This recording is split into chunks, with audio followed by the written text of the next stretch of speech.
નમસ્કાર મિત્રો, સ્વાગત છે તમારું આપ સૌની સિયારી ચેનલ ગુજરાતી સાહિત્ય વિદ નિકુંજ યુટ્યુબ ચેનલમાં હું નિકુંજ પરમાર આપ સૌનું તહેદીરે સ્વાગત કરું છું મિત્રો। તો આજના વિડીયોમાં વાત કરવાના છીએ ગુજરાત સરકારના પેન્શનરો અને કર્મચારીઓના ડીએ વધારા બાદ અન્ય બે ભથ્થામાં થયો વધારો, ક્યાં સુધી રિટાયર થયાને મળશે આ તમામ લાભો, તો તેના વિશે આપણે વિડીયોમાં ચર્ચા કરીશું।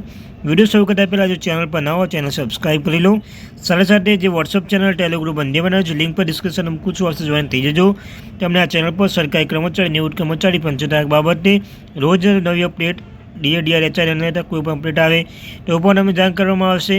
તો આપણી આ ચેનલ એટલે કે મિત્રો ગુજરાતી સાહિત્ય વિદ નિકુંજ ચેનલે સબસ્ક્રાઈબ કરીને બેલ આઇકન બટન દબાવવાનું ભૂલશો નહીં। તો ચાલો યુટ્યુબ ફેમિલી મેમ્બરો વધારે સમય બગાડતા આજના વિડીયોની શરૂઆત કરું છું। તો મિત્રો, ગાંધીનગર ખાતે તમે જાણો છો તેમ ગુજરાત સરકારે બુધવારે એક મોટો નિર્ણય લેતા કર્મચારીને મોટી ભેટ આપી છે। તેના અધિકારી કર્મચારીને હિતો ધ્યાનમાં રાખીને રાજ્ય ભૂપેન્દ્ર પટેલ સરકારે નિવૃત્તિ અને મૃત્યુની ગ્રેજ્યુટી મર્યાદા 25% વધારી 25 લાખ રૂપિયા કરી છે। મહત્વનું છે કે અગાઉ ગુજરાત સરકારના કર્મચારીઓ નિવૃત્તિ પર નિવૃત્તિ અને મૃત્યુ ગ્રેજ્યુટી તરીકે 20 લાખ રૂપિયાની મહત્તમ મર્યાદા ચૂકવવામાં આવતી હતી અને સરકારના નિર્ણયથી ગુજરાત સરકારના કર્મચારીઓને 25 લાખ રૂપિયા સુધીની ગ્રેજ્યુટી આપવામાં આવશે। રાજ્ય સરકારના નિર્ણયથી ગુજરાત લાખો કર્મચારીઓને ફાયદો થશે। 1 જાન્યુઆરી 2024 પછીના નિવૃત્ત થનાર મળશે આ લાભ। ગુજરાત સરકારના નિર્ણય બાદ રાજ્યની સરકારી કર્મચારી કેન્દ્ર સરકારના કર્મચારી જેટલી ગ્રેજ્યુટી મળશે। રાજ્ય સરકારના કર્મચારીઓને ગ્રેજ્યુટી વધારવાના નિર્ણયને કારણે ગુજરાત સરકાર દર વર્ષે 53.13 કરોડ રૂપિયા વધારાનો ખર્ચ કરવો પડશે। 1 જાન્યુઆરી 2024 પછી નિવૃત્ત થતા તમામ ગુજરાતના સરકારી કર્મચારીઓને ગ્રેજ્યુટી મર્યાદામાં વધારાનો લાભ મળશે। જોકે આ મર્યાદા 1 જાન્યુઆરી 2024 પહેલાં નિવૃત્ત થયેલા કર્મચારીઓ માટે લાગુ થશે નહીં। તો મિત્રો, એ હજી 1 જાન્યુઆરી 2024 પહેલાં નિવૃત્ત થયેલા કર્મચારીને લાગુ થશે નહીં। ત્યારબાદ મિત્રો, મોંઘવારી ભથ્થામાં પણ વધારો થયો છે। અન્ય એક નિર્ણયમાં ગુજરાત સરકાર રાજ્ય સરકારના કર્મચારીઓની પેન્શન માટે મોંઘવારી ભથ્થામાં ડીએમાં 3% વધારો કરવાની જાહેરાત કરી છે।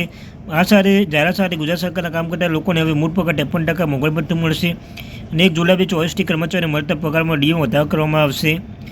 જુલાઈ નવેમ્બર સુધી બાકી ડીએ ડિસેમ્બર પગાર સાથે ચૂકવવામાં આવશે, જ્યારે તે પેન્શન જાન્યુઆરી 2025માં ચૂકવવામાં આવશે। ડીએ વધારવાનો નિર્ણયથી રાજ્ય 9 લાખથી વધુ કર્મચારી પેન્શનનો ફાયદો થશે।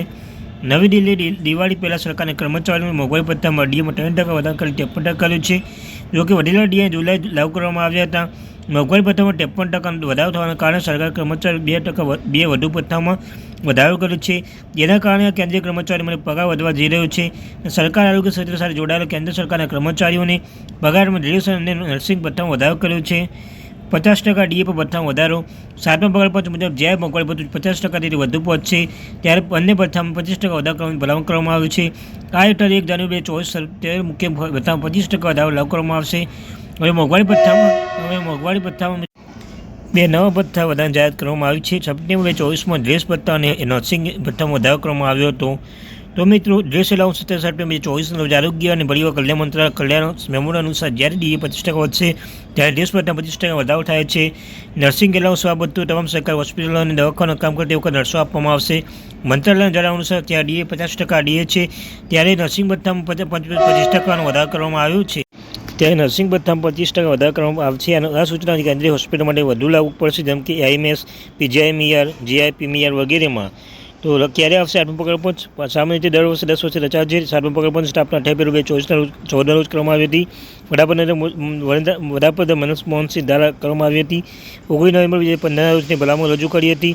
આ ભલામણ જાન્યુઆરી 2016 લાગુ કરવામાં આવી હતી। 8મો પગાર પંચ હજુ સુધી કોઈ સત્તા માહિતી પણ આવતા વર્ષે નિવેદન થવાની ધારણા છે। તો મિત્રો, આ તે માહિતી. Thank you very much watching video. જય હિન્દ, જય ભારત।